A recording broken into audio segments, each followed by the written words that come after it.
A'udzubillahi minasyaitonirrajim. Bismillahirrahmanirrahim. Assalamualaikum warahmatullahi wabarakatuh. Rabbi shrah li sadri wa yassir li amri wahlul 'uqdatam min lisani yafqahu qawli.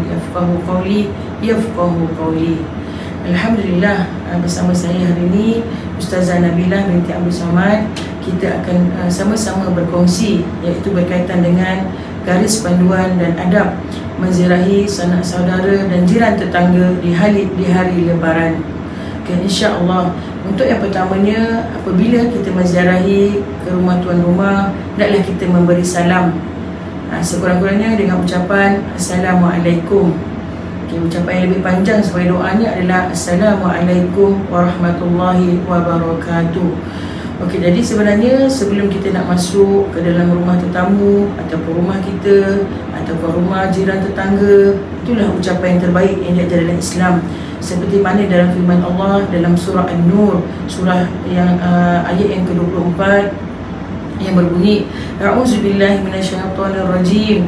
Ya ayyuhalladzina amanu la tadkhulu buyutan ghayra buyutikum hatta tasta'nisu wa tusallimu ala ahliha dzalikum khairul lakum la'allakum tadhakkarun. Yang membawa maksud mafhumnya, wahai orang beriman, janganlah kamu masuk ke mana-mana rumah selain daripada rumah kamu dengan mendapat keizinan dan memberi salam.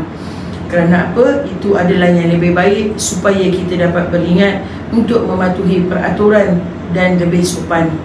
Daripada hadis Nabi juga ada menyebutkan, apabila kamu meminta izin sebanyak 3 kali tetapi tidak mendapat izin, maka beredarlah.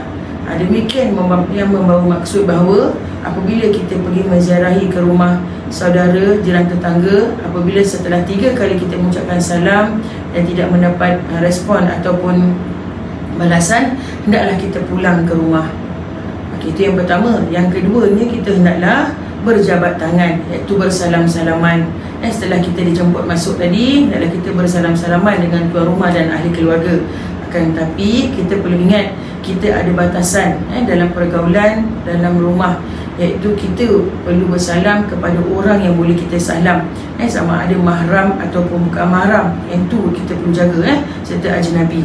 Mahram yang bukan mahram tu dikatakan sebagai ajnabi, iaitu orang golongan yang kita tak boleh bersalaman dengan mereka. Daripada hadis Nabi menyebutkan, iaitu tidak ada 2 orang Muslim yang bertemu lalu saling berjabat tangan kecuali kedua-duanya diampunkan oleh Allah sebelum mereka berpisah. Hadis riwayat Abu Daud. Okay, yang ketiganya, kita naklah menjaga tingkah laku dan pandangan.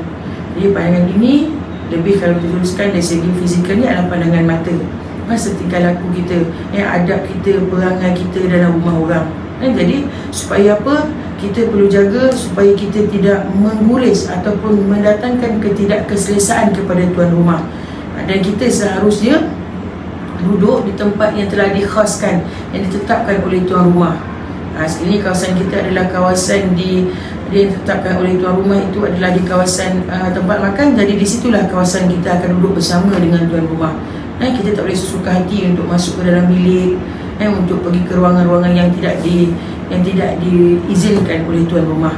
Okey, yang keempatnya adalah kita hendaklah menziarahi pada waktu yang sesuai. Kerana apa? Dalam Islam ada menggariskan, iaitu ada beberapa waktu yang dilarang atau ditegah untuk kita menziarahi ke rumah tuan rumah, iaitu sanak saudara atau jiran, iaitu pada waktu pagi, pada waktu tengah hari dan pada waktu larut malam. Kerana kita khawatir akan mengganggu tuan rumah untuk beristirahat dan mungkin ada perancangan-perancangan yang telah dilakukan. Okey, yang akhir sekali adalah janganlah kita duduk terlalu lama.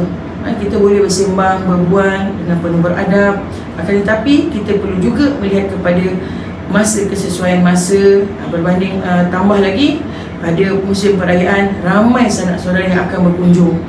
Jadi kita perlu ambil masa yang sesuai untuk kita ziarah. Dan mungkin kalau ada lagi yang kita nak tambah-tambah isu bercerita yang lain, kita perlu cari satu masa yang lain untuk kita akan jumpa semula, kita akan bersembang lebih lama. Supaya apa? dapat memberi juga keselesaan dan juga ketenangan buat tuan rumah, keselesaan juga pada tetamu lain yang akan hadir ke rumahnya. Okay, sekian saja dari saya. Moga yang baik itu datang daripada Allah dan yang buruk itu adalah kelemahan diri saya sendiri. Taqabbalallahu minna wa minkum taqabbal ya karim. Assalamualaikum warahmatullahi wabarakatuh.